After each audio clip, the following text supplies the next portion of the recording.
Hello, I am Suyash Sangwan, a senior data scientist in S&P Global. And today I am excited to present our work on sentiment analysis applied to company self-disclosures. Here is the roadmap for today's presentation. We'll be starting with abstract, followed by introduction to S&P Global and the services it provides, then problem statement we are working on, then overview of some traditional methods, followed by transformer-based models, and finally, some insights into the comprehensive methodology used along with some real-time examples. As we know, natural language processing is a dynamic and evolving field with notable applications across various domains, particularly in finance. So in this presentation, we'll explore different methods for analyzing sentiments within self-disclosures published on company websites. We will then delve into the design and architecture of the techniques used in our solution, which include dependency parsings, part of speech tagging, contextual understanding, and sentiment tagging. And the important point that I would like to highlight here is that our approach integrates both classical machine learning techniques and modern transformer-based models, which finally helped us in achieving the desired performance. Now, to give you some context, S&P Global provides a range of financial services, including ratings, indices, commodity insights, and market intelligence, which further covers credit, market, and operational risks. And our sentiment analysis specifically targets the credit risk segment. Now, coming to the problem statement. The objective is to evaluate or assess the sentiments associated with companies, specifically utilizing the self-disclosures available on their respective websites. We use these self-disclosures because understanding sentiments in self-disclosures give us valuable insights into a company's credit health and are then fine-tuned as an overlay into our probability of default models as well. And accurate sentiment analysis can further help us in understanding how companies perceive their own financial health and risks. Now, to achieve this, we leveraged advanced natural language processing and sentiment analysis techniques to process self-disclosures and extract sentiments related to the target company. We explored several bag-of-words methods like TextGlobe, Waiter, and McDonald's Dictionary. We also utilized transformer-based models like BERT and FinBERT, which offer advanced capabilities over traditional methods, and then curated the aspect-based algorithm, which is essentially the combination of part of speech tagger, dependency parser, and transformer. Each approach here has its own strengths and weaknesses by classifying sentiments. For instance, out of 20K articles here, TextBlock classified only 53.4% of articles as positive, whereas Vader classified 63.2% as positive. That is about 10% increase in percentage of positive articles, which sort of also shows us that different methods can lead to different interpretations of the same text. And key observations we had from these methods is first one is dependence on dictionaries. The accuracy of these methods relies heavily on the construction, comprehensiveness, and relevance of the sentiment dictionaries. And another challenge is continuous updation required, which can eventually manage evolving language and emerging terms. Here are some other drawbacks of using the bag-of-word approaches, like there is fixed weight associated with each word, which is, helping us in deciding the polarity. But certain words like mentionable cannot be directly classified as positive, negative, or neutral. These methods also struggle with situations where certain words have multiple meanings, like head of the deal versus earbud hurts the head. Then words like no, not, less do not always indicate a negative sentiment. And there also exist other scenarios which are although less relevant for companies like spelling mistakes, slangs, biases while creating dictionaries, sarcasm, irony, which these methods generally handle poorly. On doing error analysis of some of the articles, we found that words like shocking, fighting, pushing, failure are leading to incorrect predictions. If we look at the examples here, the articles are actually positive, like pushing boundaries with AI. We then switch to transformer-based models like BERT and financial BERT. Now, there are some certain advantages and limitations of these as well. And advantages, we have context awareness. These models handle polysemy and negations more effectively by understanding the context in which words are being used. Then comes transfer learning. Pre-trained on vast data sets, these models can be fine-tuned for specific tasks. Then natural language understanding. They are adept at dealing with spelling mistakes, slang, and other languages. And few short learning. These models are capable of learning from a small number of examples. Scalability and parallelization. They can efficiently process large amount of data. And some of the limitations are like entity specific sentiment extraction is not possible. So difficulties arise when multiple entities are mentioned in a single sentence, like the example we mentioned here. Before the help of Unica and Amazon Web Services, WebCoast Media was struggling in two different environments.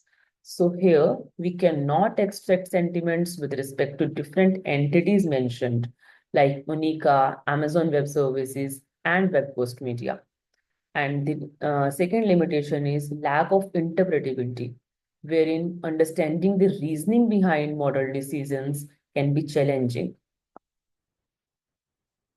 Then for doing error analysis, we visualize the attention view, and what we found is that company names like Unica and Amazon Web Services or domain-dependent terms are generally out of vocabulary, so we have noisy tokenization. This is our final methodology, which involves a multi-step process, including data crawling, text filtering, content relevance, and sentiment extraction using Finbert. Step one here is data crawling. This step involves systematically extracting or retrieving data from each company's website. Now, once the data is gathered, it undergoes a filtering process to isolate the relevant content. So in step two, we are essentially filtering pages like news, media, and press releases. So we are basically refining the crawled data here. And in step three, we eliminate headlines or articles that predominantly discuss other companies or entities other than the target company. Like suppose if we are analyzing S&P Global, then our focus should primarily be on text around S&P Global and not on other entities like Microsoft, Bloomberg, and all. So step two and step three here are ensuring that the analysis remain laser focused only on the relevant content of the target company. Next, we have a dependency parser based algorithm. In this step, we are capturing the parts of the text or phrases which have key sentiment bearing expressions. So at first, we are looking at the grammatical structure of the sentences and then identifying relationship between different words. Then in step 5, we are extracting sentiments using financial BERT. The output of step 4, that is dependency parser based algorithm, is now fed into FinBERT, which will assign sentiment scores in the range -1 to +1 to each of the inputs, where -1 indicates highly negative sentiment, +1 indicates highly positive sentiment, and scores around 0 means neutrals.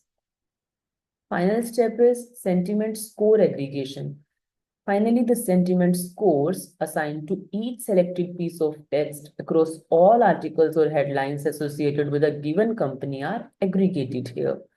And this aggregation step will yield us an overall sentiment score for a given target company. Now, extracting target company name from text is itself a challenging task, as a given company name may be referred by different names or maybe abbreviations also. We use techniques like TF-IDF and fuzzy matching to accurately identify all such references. For example, a company might be referred to as 123net, 123, or 123 network, and a system can recognize all these variations as the same entity. For achieving this, at first we are grouping text by company name, then creating n-grams for each company, then computing TF-IDF scores of these n-grams, then we are sorting and selecting the top features based on TF-IDF scores. Parallelly, we are extracting company names from domain names, and finally, we are running the fuzzy search between these and top IDF features, which will give us the final set of all the names used for a given company. Now let's look at a real-time example with a company named 123net. So this is news page of 123net. Now on left side, we have the crawled text, and on right, we have filtered that crawled text by removing redundant headlines and articles that do not discuss 123net. That is our target company here. Now from filtered text, we'll be resolving co-references here. Now, after resolving the co-references, we do targeted text extraction. So here we are basically bucketing text around target company, which is 123net, and removing content discussing other companies. And here we apply the transformer model to the filtered text to determine the sentiment score. And to compute that, we are passing all the relevant phrases and generic articles to Finbird, that is financial bird. And the final sentiment score of a company is average score of all these articles and phrases. So in summary, we have developed a robust sentiment analysis framework combining traditional and modern NLP techniques to analyze company self-disclosures. And we believe that this methodology can significantly improve risk assessment and decision-making processes. Thank you. This was the final session of the fifth annual NLP Summit. Thank you all very much for joining this 3-day community event and for contributing with great questions and your own experiences. During this summit, we watched over 50 sessions that span topics from open source generative AI to real world production applications in industries like healthcare, finance, recruiting, manufacturing, and insurance. Our discussions have been guided by this year's theme, putting generative AI to work, highlighting both the potential and the challenges when getting those systems from a great idea to a reliable production software system. For those wishing to revisit sessions or catch up on the ones you missed, all content will be available on this platform on demand for the next 2 weeks. A final note of gratitude to our amazing speakers and to you, our audience, for making this one of the most engaging AI community events. Please stay connected throughout the year and have a wonderful week ahead.